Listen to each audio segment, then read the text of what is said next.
My brother claimed I was leeching off the family while I cared for our sick mother alone.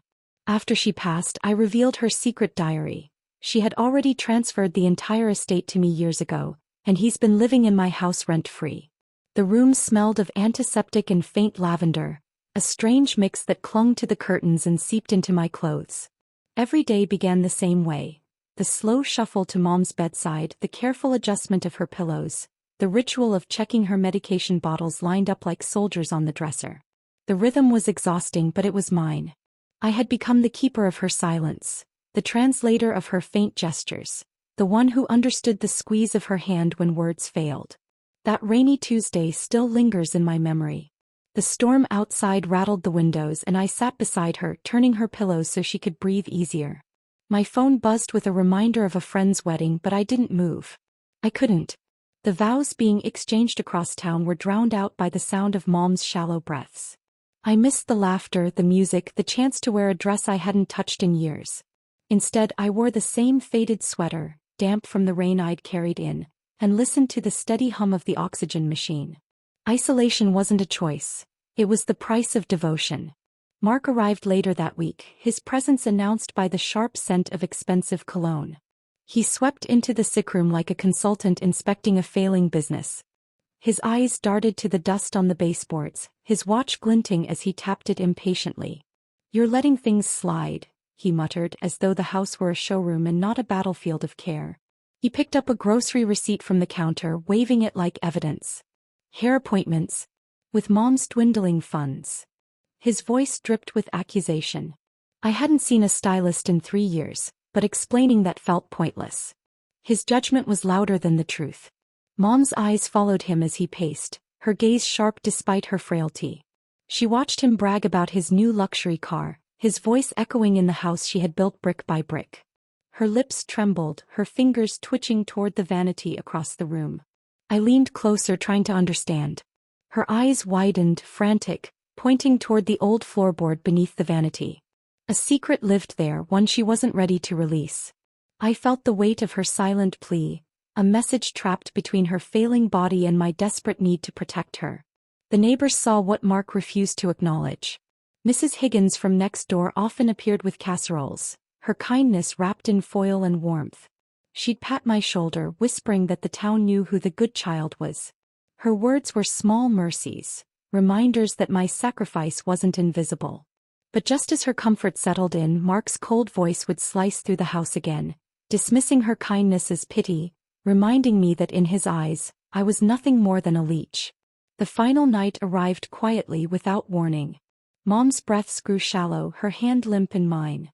I whispered promises, prayers, fragments of songs she once loved. Mark wasn't there to hold her hand. He was in the kitchen, calculating the market value of the house, his voice carrying through the walls like a cruel echo. When the silence finally came, when her chest no longer rose, I felt the world collapse. Mark stepped into the doorway, his face unreadable. "Start looking for a small apartment," he said flatly. "The free ride is over." Grief twisted inside me, but his words cut deeper than loss. In that moment, I realized he didn't see me as a sister mourning her mother. He saw me as a squatter in what he believed was his inheritance. The sick room, the devotion, the sacrifices, all erased by his hunger for ownership. The shadow of the sick room stretched long, but it carried more than sorrow. It carried the truth of who we had become, a daughter bound by love and a brother blinded by greed. The funeral service was a theater and Mark was the lead actor. He stood tall at the front pew, his voice breaking at rehearsed moments, his hand pressed dramatically against his chest as though grief had carved a hollow there. Cameras from distant relatives captured his every sigh, his every solemn nod. To the outside world he was the grieving son, the dutiful heir. But when he leaned toward me, his whisper sliced through the hymns, "Start packing your bags. This house isn't yours anymore." I didn't answer. My fingers tightened around the small leather-bound book hidden in my lap, its weight pressing into me like a secret heartbeat. I had found it beneath the vanity floorboard, tucked away where only Mom's frantic eyes had guided me. Its cracked spine and faded pages carried more power than Mark's theatrics. I sat silently, letting the choir's voices drown out his arrogance, knowing the truth was waiting to be revealed. Days later, Mark arranged a meeting with a high-end estate lawyer, eager to parade his authority. He strutted through the house, already speaking of renovations, already imagining his name etched into deeds. But when Mr. Henderson, the family attorney, arrived, his calm voice disrupted Mark's plans. "The meeting will happen here," he said firmly, setting his briefcase on the coffee table. Mark's jaw tightened, his cologne filling the room as he dropped into Mom's favorite chair, legs crossed like a king awaiting coronation. The tension was thick, the air heavy with expectation. I sat opposite him, the diary resting on my lap. My pulse raced as I opened it, the pages whispering against my fingers. "Mom wrote this 5 years ago," I said softly, my voice steady despite the storm inside me. I read aloud her words, describing the day Mark forgot her 70th birthday. Her heartbreak spilled across the page, her realization that her son's love was measured only in property and possessions. The room fell silent. Mark shifted in his chair, his smirk faltering. For the first time Mom's voice was louder than his. Mr. Henderson cleared his throat, producing a stack of documents from his briefcase. "Your mother made arrangements years ago," he explained, sliding the papers across the table. My hands trembled as I lifted them, the ink spelling out a truth Mark had never considered. The deed of gift transferred the title of the house to me, ensuring I would never be homeless after years of sacrifice. I looked up, meeting Mark's eyes.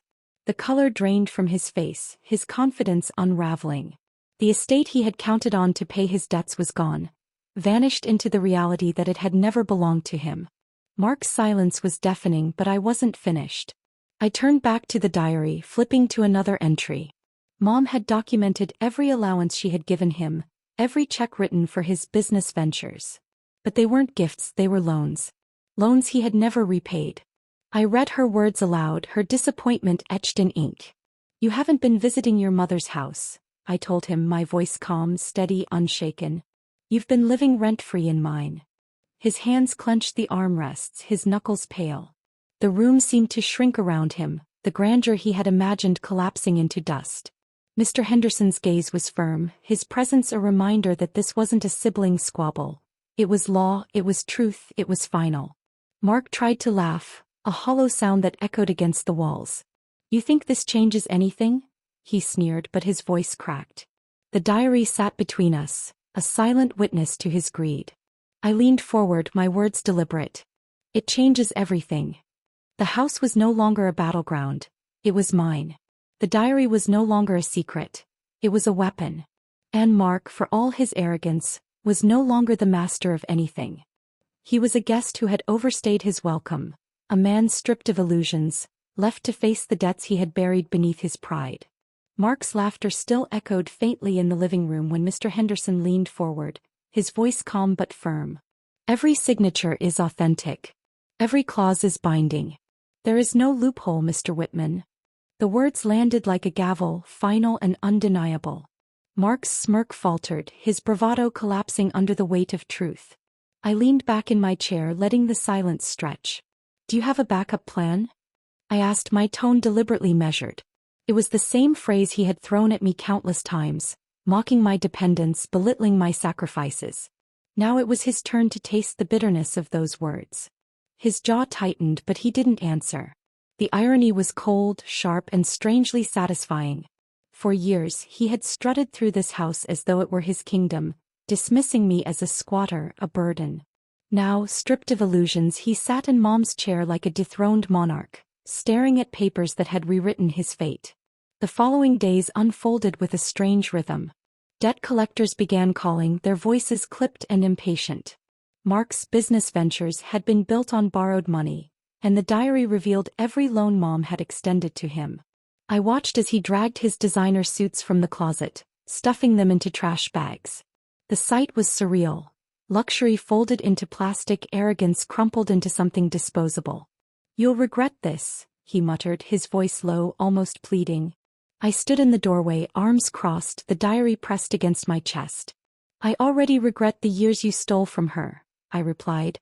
The house felt lighter with every bag he carried out, as though the walls themselves were exhaling after decades of suffocation. One evening, as the sun dipped behind the trees, Mark tried a different tactic. He sat at the kitchen table, his hands folded, his voice softened. Do you remember when we built that treehouse together? You were scared to climb and I held the ladder steady. I was there for you. His words were carefully chosen, a guilt trip wrapped in nostalgia. I opened the diary to a page I hadn't yet read aloud. Mom's handwriting was shaky but clear. Mark remembers only the moments that serve him. He forgets the times he left me waiting, the promises broken, the love measured in dollars. I closed the book gently, meeting his eyes. She saw through you, Mark. And now so do I. His shoulders slumped, the fight draining from him. Childhood memories couldn't erase the ledger of greed, couldn't rewrite the ink that bound him to his debts. For the first time I felt no guilt in standing firm. I wasn't being cruel. I was protecting Mom's legacy, ensuring her sacrifices weren't twisted into his entitlement. The neighborhood watched the unraveling with quiet fascination. Mrs. Higgins stood on her porch as Mark loaded the last of his belongings into a rented U-Haul. The golden boy, once admired for his charm and success, now looked small, diminished, a man stripped of illusions. When the truck pulled away, Mrs. Higgins crossed the street, carrying a teapot wrapped in a towel. We sat together in the living room, the air finally free of cologne and criticism. "The town knows who the good child is," she said softly, pouring tea into mismatched cups. Her words warmed me more than the drink. For the first time, I wasn't a caregiver defined by sacrifice or a sister overshadowed by arrogance. I was a woman who owned her land, her life, her story. The house transformed in subtle ways. Light streamed through the windows differently, no longer blocked by the weight of resentment. The creak of the floorboards felt welcoming, not burdensome. I walked through each room, touching the walls, feeling the space breathe with me. It wasn't just a house, it was a sanctuary reclaimed. Closure came quietly at the garden gate. I knelt in the soil, planting Mom's favorite rose bushes, their roots sinking into the earth like promises. The petals unfurled slowly, delicate yet resilient, a symbol of growth and renewal. I wiped the dirt from my hands, looking at the house with new eyes. It was no longer a place of sickness or bickering. It was mine, a home where love had endured, where sacrifice had been honored, where truth had finally prevailed. The keys jingled in my pocket, a melody of belonging. I whispered into the evening air, certain Mom could hear, "Rest easy. The right person kept the keys." And with that the shadow lifted. The revenge wasn't in anger or cruelty. It was in living well, in reclaiming peace, in planting roses that would bloom long after the bitterness had faded.